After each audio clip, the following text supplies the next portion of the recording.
It's been more than 2 months since I first got my Anbernic RG35XX, and I'm mostly impressed with the retro gaming experience it provided, with more than 5,000 games coming from the NES, SNES, Game Boy and Game Boy Advance, PS1, and many more. That's why I'm very excited to receive an upgraded model from the Anbernic line, which adds compatibility to more retro consoles from the PSP, Dreamcast, Nintendo 64, and Nintendo DS. This is the Anbernic RG353V, and it comes with more than 27,000 games out of the box. Is this the ultimate retro handheld device? Let's find out. But first, roll the intro.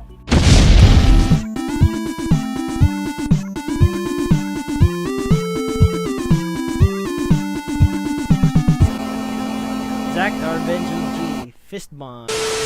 Hey guys, my name is Zach and this is GG Fist Bomb. Thank you very much Litnix for sending out this package. They sent this Anbernic RG353V for free, but the comments and opinions that I'll be giving regarding this device is entirely mine.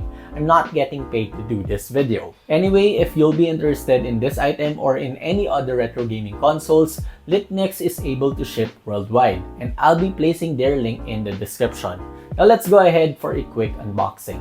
So this is the box of the Anbernic RG353V, and it's just a very simple box. It comes with a 128GB micro SD, and you should be able to get a charging cable and a manual along with the console.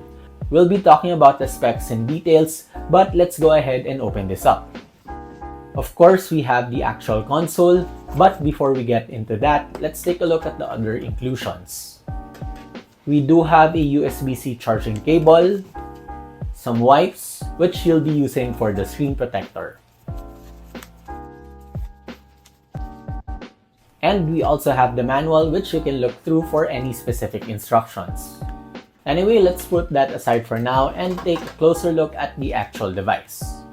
Now, I did get the gray one for the original Game Boy DMG look, but it also comes in other colors like white, transparent black, and transparent purple. And here it is, looking pretty slick. We do get 2 analog sticks, which kind of feels like the analogs from the Nintendo Switch Joy-Cons. Of course, this was added in for the additional supported consoles. For the buttons and its physical appearance, we do have a D-pad, Start and Select, ABXY, and the home button with the single horn speaker right at the bottom. There's a 3.5-inch IPS display with a 640x480 resolution, which is kind of similar to the Anbernic RG35XX, but this one has multi-touch capabilities being touchscreen. You have the volume rocker at the left, while you have the R1, R2, L1 and L2 shoulder buttons at the back. On the other side, there's the power button, the reset button, as well as 2 micro SD slots. The first one is dedicated to the OS, and this one has a 16GB micro SD inside. But the other slot should contain the games, and this one has a 128GB storage. You have the USB-C charging port at the bottom, but you also have another USB-C port on top labeled as OTG, and this allows for a wired gamepad connection. Also on top is a mini HDMI slot, which allows you to connect this to a TV, but you have to buy this cable separately as it's not included in the package. Finally, there's also an audio jack for your wired headphones or speakers. Product features include having a dual OS, letting it boot on Linux and Android OS, Moonlight Streaming, which lets you remote play a PC game on your Anbernic via Wi-Fi, a 3200 mAh battery, which could last up to 6 hours of playtime, a Bluetooth connection for wireless gamepads, web multimedia because of the Android OS, and it also acts as a wired gamepad for PC games. This little retro device is actually jam-packed, especially for those who want to have a customized experience. But if you're a casual gamer who just wants to play, is it user-friendly straight out of the box? Are the games any good? Well, let's open the device and take a look. Okay, so once you open the Anbernic RG353V, you can immediately choose which retro console to play. And the good thing here, which is missing from the stock OS of the Anbernic RG35XX, is that there's a label below showing how many games are there in each console. But all in all, there are 27,000 games included.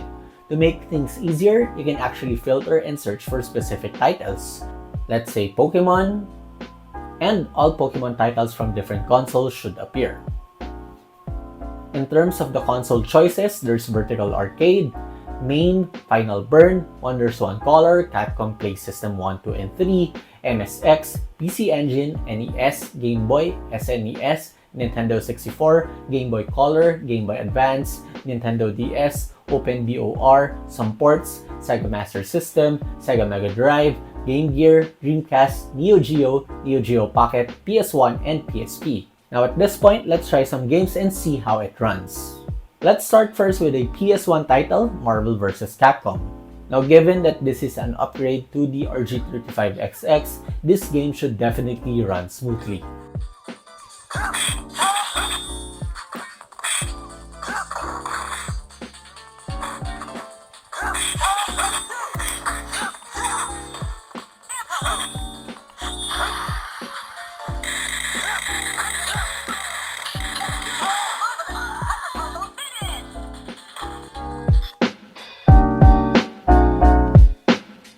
Next, we have some Mario on the NES.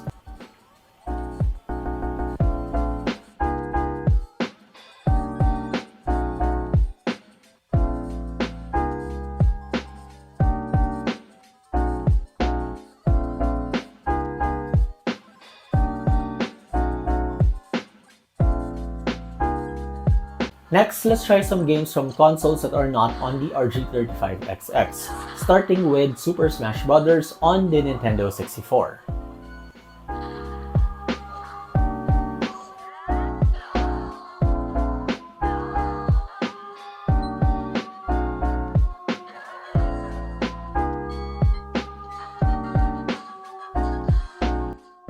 Next, we have Soul Calibur on the Sega Dreamcast.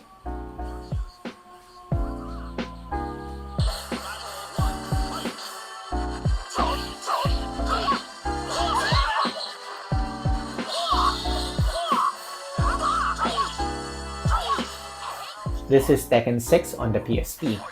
Now, since the Anbernic display has a 4:3 ratio, PSP games which are 16:9 gets shrunk down to fit the screen.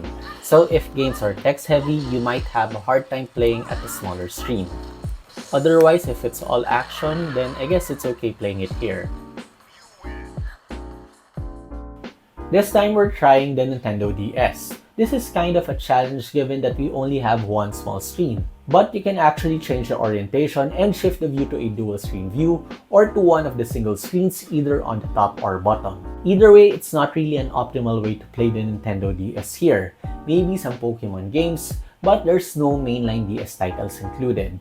Now, something I like about the RG353V versus the RG35XX is the built-in Bluetooth support. You can connect a Bluetooth controller, connect to a TV or a monitor via HDMI, then play the games on the big screen. You can even connect an extra controller for some multiplayer action.